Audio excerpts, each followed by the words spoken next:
Hello and welcome to the first auction of 2022. We are here at Ascot, just ahead of the auction itself, and I am joined by auction expert Mathew, Priddy. Good morning. And YouTuber Tom Exton. Good morning. Coming up in the pod this time, we have got a big catch-up. We will then be talking about Alpine, the cars and the F1 team, a bit of motorsport chat in there as well. Cars we wanted from our youth / modern classics, which I'm putting in at the 1980s, and it is my favourite decade, so we're going to have a 1980s quiz. And then rounding off with some top tips for first-timers who are coming to auction, thinking about buying or thinking about selling. Does that all sound good? Sounds fabulous. Strap yourselves in, let's go. Now, you have been doing some YouTube films, haven't you? Tell us briefly about that so we can point people in the historic YouTube channel. Yeah, we've been sort of busy down at White Waltham Airfield before this auction. We took a couple of cars for a drive with Sarah. That was good fun. Sarah Crabtree. Yes, it was part of the team. It was a bit cold that day. Oof, was it cold, wasn't it? And there was not even a cup of tea on hand. It was. I'm struggling for something positive to say about the experience that day. I drove a very fun Alpine. Yes. A3110 GT. We did take our time in the cars because you could turn the heating on. Yeah. It's a Cobra that I drove around. Yes, the Cobra. I love that car. Super duper. And I got to drive it there and back. Yeah. So I did some really good driving, and sometimes without anyone looking. Shh, don't tell them. Right then, what else have you been doing, Tom? Because you've been away somewhere where I'm quite jealous about. I got a lot of very kind of envied messages from people saying, how did you swindle that? How did you manage it? So where have you been? I went to the F1 testing in Barcelona, Catalunya circuit. I went with Alpine F1 team, nicely linked in. I didn't plan all of this, but I went with the Alpine F1 team and just was there for a day of testing and kind of just had a little sniff around, poking around as much as I was allowed to, basically. With all the brand new cars, it's a big thing, that testing. It's probably the biggest. I would say the biggest spotlight on testing that we've had in Formula One for years because of this new car regulation. So they're all trying to beat each other again. Probably not since Mercedes came in with the engine regulations has it been such a seed change. Yeah, everyone's sort of back at the same drawing board, aren't they? Yeah. But also, I'm super jealous because there were no TV cameras allowed in. So the only snippets I got were photographs afterwards and any sort of audio bits. Yeah. So tell us all about it. What was the atmosphere like? Was it quiet? Was it busy? It was really quiet, to be honest with you. Just walking around, the only people you'd really see is the drivers, the people that kind of swim around with them. They're kind of social media people. They're people that carry their stuff or whatever that they get. And a couple of idiots like me. Actually, very few idiots like me. I couldn't believe it. Well, how did an idiot like you get the invite then? Alpine would just reached out. They just said, "Do you want to come along?" And I said, "Obviously." Yeah. And it was myself and one other journo from the UK. We're going to start falling out. Wait. Other journo. He said one other journo. Yeah, exactly. As though I'm a journo. There was a journalist and me. I've put my time in to become a journalist. You cheeky monkey. Yeah. No, I was just there running around my Instagram. Brilliant. I was, I couldn't make a YouTube video, and there was very limited poking around in cameras. Okay. It was quite guarded, and rightly so. But it was really interesting, and all the teams were kind of trying to work out who's going to have kind of a Brawn GP moment. Is there going to be anyone who's just seconds ahead? Obviously, everyone's not pushing on at all. I think I was there day one or day two, so it was very early into testing. Every team only had one car out. They almost just hide going round now, and don't they? round, bits falling off cars. Yeah. It was cool. Was there? Yeah, you saw bits falling off? Well, I couldn't see that much because there were no TV cameras really, and all I could see was the top of the cars going past the pits and them coming in and out of the pits. So actually, I probably saw less than people that were just looking at it on Twitter. But it's cool to be there. It was cool. Mega, like once in a lifetime opportunity. And what did the cars sound like this year? Good. Yeah, no huge change really, to my mind anyway. They look cool though. I think this is the coolest the cars have looked in a long, long time. And it's going to be really exciting to see who's got it really right and who's got it really wrong. So, especially with the budget constraints as well. So, we'll see. With Formula One, you tend to not really know until about 3 races in. Yeah. Because they don't like to show their hands, do they? I mean, we have this sort of, someone will start like a bull trying to fly through the gates, but then the likes of Mercedes and that, they always hold back a few bits for certain tracks. So you get 3-4 races in, suddenly you realise, right, who's stolen a march here? But it will be really interesting to see if that has actually made a difference. Has it actually levelled up the playing field? Or do the big boys still get that much more R&D? I want to know about what driver was talking to which driver, and did they all sort of walk together up and down the pit lane? There were no scraps, there was no beef, there was no wrestling, there was no, unfortunately. No, I didn't see any of the teams talking to each other, but they are definitely all peering at what each other are up to.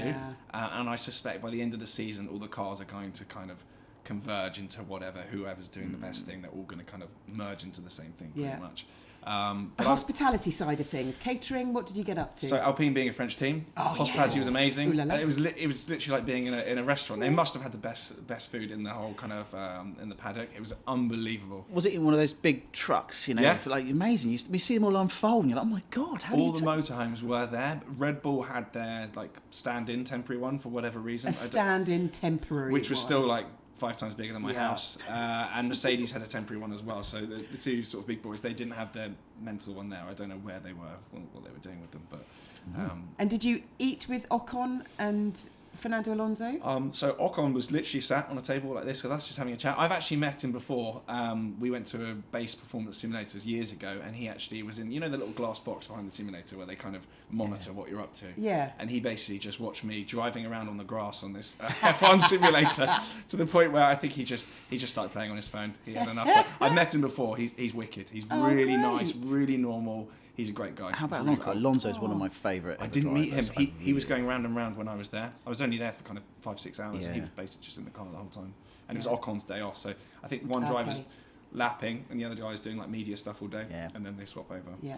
Do you get the sense at all that people, or the drivers in particular, are jaded by having these media days? Or were they a bit excited because it was still the start of the season? They're always really nice. I've not met a driver yet that seems bored, even though I can tell they probably are. You've not met Raikkonen? No, I've seen him. I've not met him, no. He would frighten the life out of me going for that interview thinking, oh, well, here we go. Blood and stone spring to mind. No, but I do feel bad for them in that it almost seems like driving's sort of 20% of their job. The rest of it is just talking to numbskulls like me. Sometimes I almost want to say, have 10 minutes back in your diary, we can just chill. I don't need to talk to you, just, because they just get hounded everywhere they go. Even when it was quiet, they were just getting pestered. Yeah. But he's really cool. Patience of a saint. Super. Well, you'll have to, since you're now the man of the paddock, you'll have to go. So next Monaco Classique, we've now signed the contract for in 2024. Which means that Historics will have an auction at that Monaco. Yeah. So brilliant. Wow. We'll be there. We're probably going to pop over this year on a work jolly. And then in 2024 we'll be there as an actual auction house for the historic race, and that is a hell of a thing. If you ever get a chance to go there, seeing the traditional Formula 2, Formula 1 cars all going around Monaco, that is really something. And you get closer because it's less. I've never been to Monaco for a Formula 1 Grand Prix, but I've seen pictures and no friends in it. It's unbelievable. You can't move. Yeah, it's ridiculous. Yeah. Whereas when the Classic is a little less crazy. I was filming for Fifth Gear I was just pregnant, so that was about 12 years ago, and it was just ahead of the Classic at Monaco, and I was testing a convertible Maserati, and the circuit was kind of blocked off, but we were allowed to go around it, and went through the tunnel with the roof down, screaming my head off, just having an utter hoot, and felt very privileged. The noises, because obviously modern racetracks, a bit like the testing, everything sort of dissipates very, very quickly. And I remember going to Silverstone the last year or the year before the V12s all went out, when they were screaming loud. And but at least it was lost. Imagine that going through the streets of Monaco or one of the street circuits, reverberating around those buildings. It's on my to-do list to go to the Formula 1 at Monaco, and I've always wanted to do Singapore as well. Oh yeah, I don't know. I think it was the first night when I always wanted to go to there. But I think it would probably, but it's cheaper nowadays to buy yourself a racing car and go and do the Classics than it is to get the tickets, unless you're lucky enough to get invites. Unless you're incredibly famous, like Moving swiftly. Yes, please do. So, motorsport-wise, we have got something else in our auction. Yeah, we're doing this podcast just ahead of the auction. Yeah. So in this particular auction, so by the time this comes, it would hopefully have sold fantastically well. It's a Formula 2 Classic Brabham. It was an absolutely stunning looking car. It comes with racing slicks ready. It's got its papers until 2030, so you can race it at I think probably Monaco Grand Prix, Monaco Classic, probably Spa, Silverstone. It's an absolute peach of a car to purchase and buy and use, but you can actually use it. If it's good as papers, you can use it, which makes it all the value. If you imagine, really pretending to be a Formula One driver, driving those things is far more scary than obviously any simulator would be, but that would be a stunning piece of kit. So what is the estimate on that? I think it's about 67 to 75. Should we have a quick look in the historic catalogue? 65 to 75,000 pounds could be yours. Yeah. I must admit, I'm probably not in for buying it, but I'd quite happily drive it. Yeah. But that's just my budget for you. It looks great, doesn't it? But yeah, valid HD papers until 2030, so that's ready to race. Everything ready to go. 1972, a 50-year-old car. Yeah, and it's in period livery as well, and it's been racing recently really successfully. What I love as well is that the simplicity of racing cars, compared to the modern F1 that you've just been to see. You can, I can see the suspension, all sorts on there. I would imagine, difficult to, unless you speak to the Formula One drivers, but they've always enjoyed jumping in the classic cars because of the different sensations, much like our modern cars do now. Yep. Which brings us on to our modern classics, I suppose, doesn't it? Well, indeed. So, what do you describe as a modern classic? Is there a definitive start year? I don't think it's that definitive. Yeah. You're probably talking about 80s on, realistically, aren't we?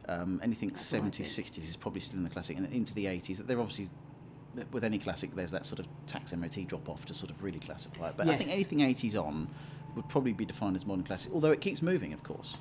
We can get right up until something late 90s or even early 2000s can be defined a modern classic, otherwise a collectible. But probably, for my bet, with a bit of an 80s loving, being I'm an 80s child, 80s would be the start of it. Yeah. We need to just put your cards on the table to start with, Tom. You were born in the 80s, so... Yeah, towards the end, I'd like to add. So this era for you doesn't quite apply as much as it does to us. Well, even then for me, I only just guess it. Come on, boys. Being the young spring chicken also, no.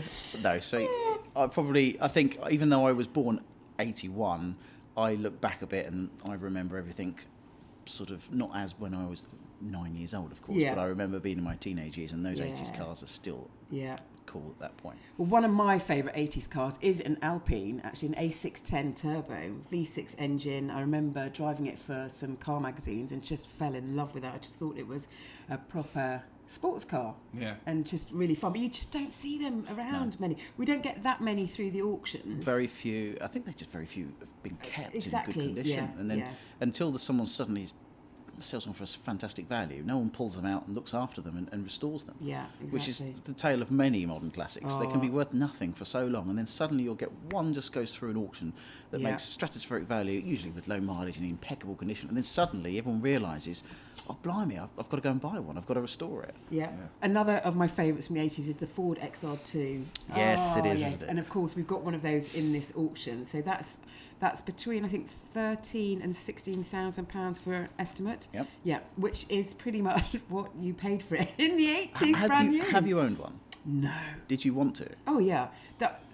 If I could have my dream garage, right, from the 80s, I'd have a Ford XR2, I'd have a Renault 5 GT Turbo and a VW Golf GTI. I have owned the VW Golf GTI and really wish that I'd got that now. So I remember being sort of around the age of getting your driving licence, and I wanted at the time, because all the cool kids had them that obviously could afford the insurance, the Nova GTE, but a lot of people had the SRs, because of that you could get the insurance on the SRs. Yeah. There was that, the XR2 was about, and was again not too bad on the insurance, it wasn't great. And then I think as I got a little older, because I ended up actually, I don't remember how much I paid it was way into over £1,000 for insurance a year. Yeah. I bought a Corsa GSI because I was so desperate for the Nova and never could get one. And then I bought this Corsa, which handled a bit like banana, to be honest with you, but looked cool and was like a little pocket rocket.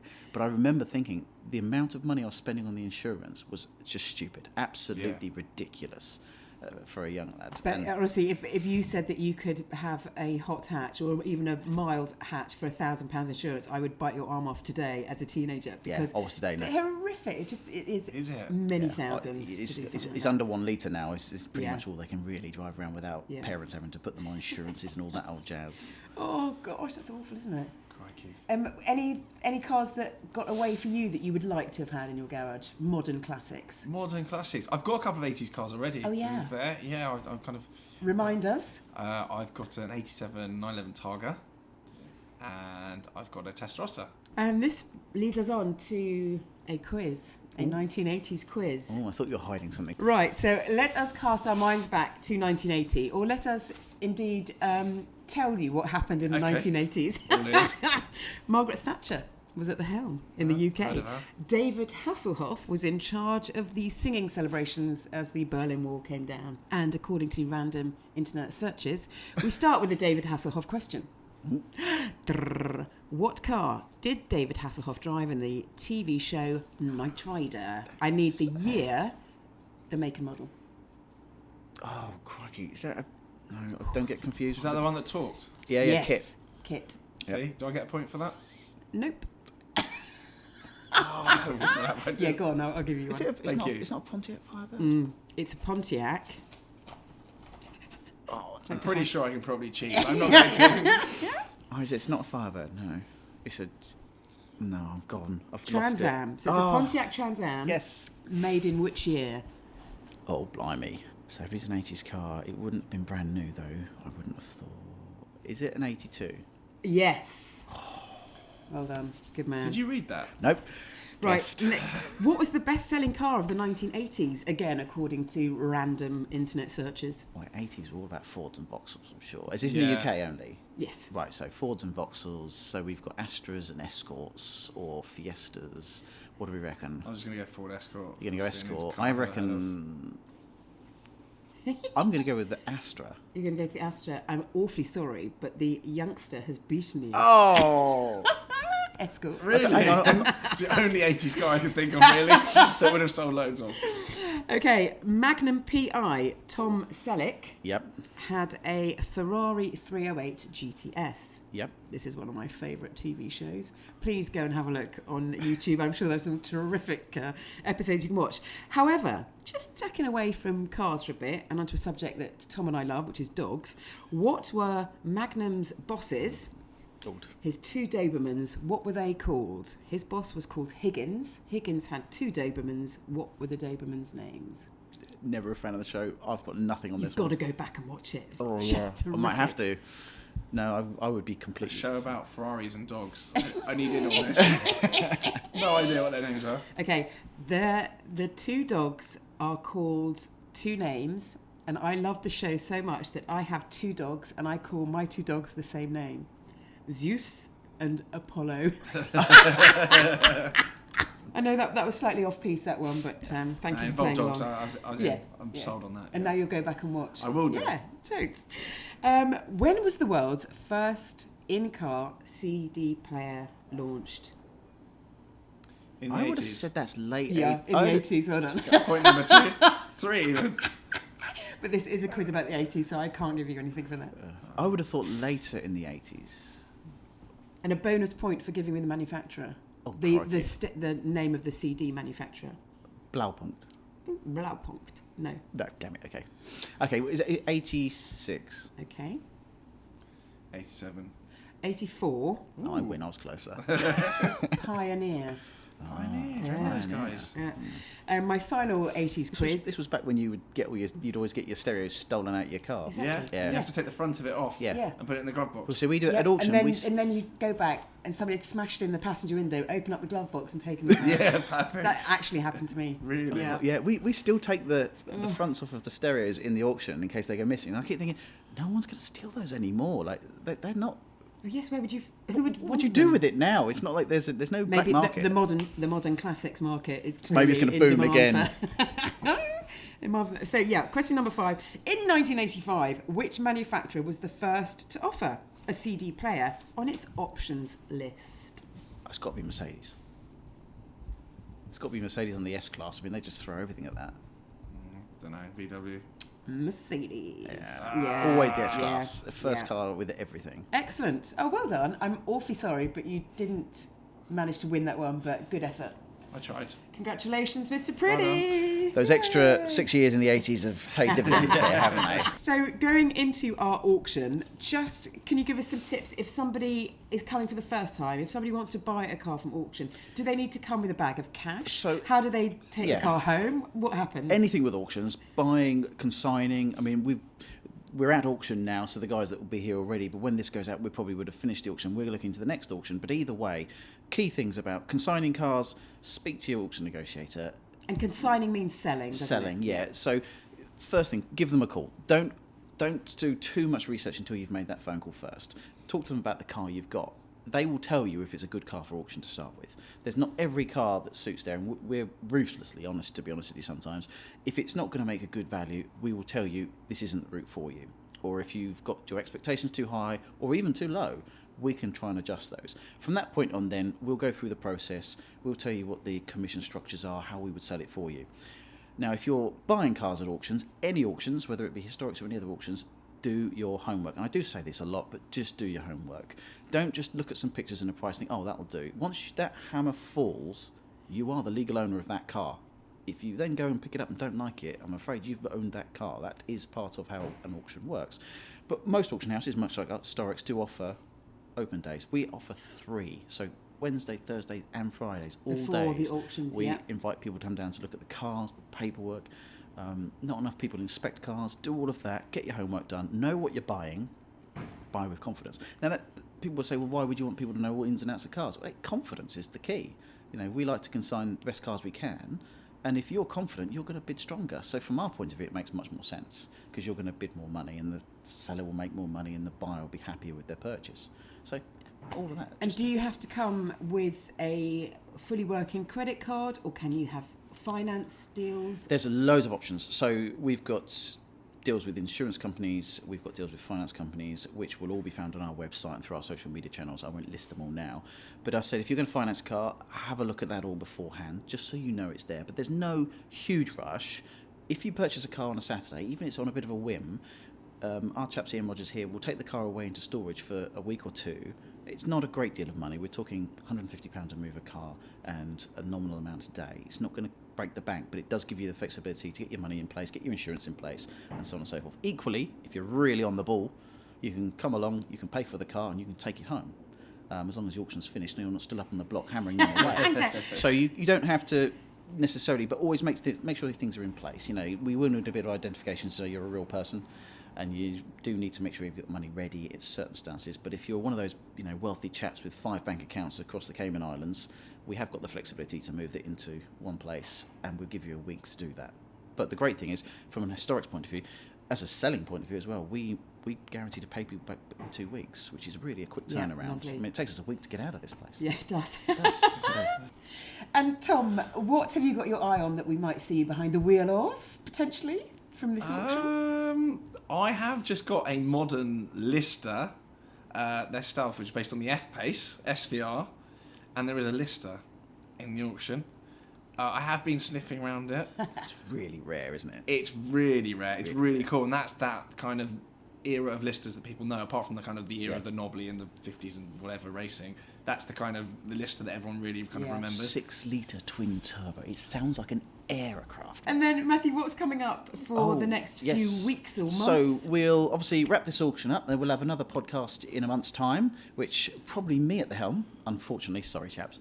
And then we're planning, obviously, for the next auction, which we are back here in May, which is the big spring auction, usually one of the best and slightly warmer, thank God, because it's sat us outside here. We will then do a preview driving video, which I'm hoping to get you involved with. So I can try and get your diary. I'll try and get you to drive some cars with me and Tom, which will come up on the YouTube channel. So make sure you like, subscribe, press bell icons and all of those things so that everyone pays attention and knows when we're videoing things. Then we'll be back here in, 3 months' time. Lovely stuff. Oh, great. Oh, it's lovely to catch up, chaps. Nice. Thank you so much. Hope you've learned a little bit. And that's it until next time. Bye-bye.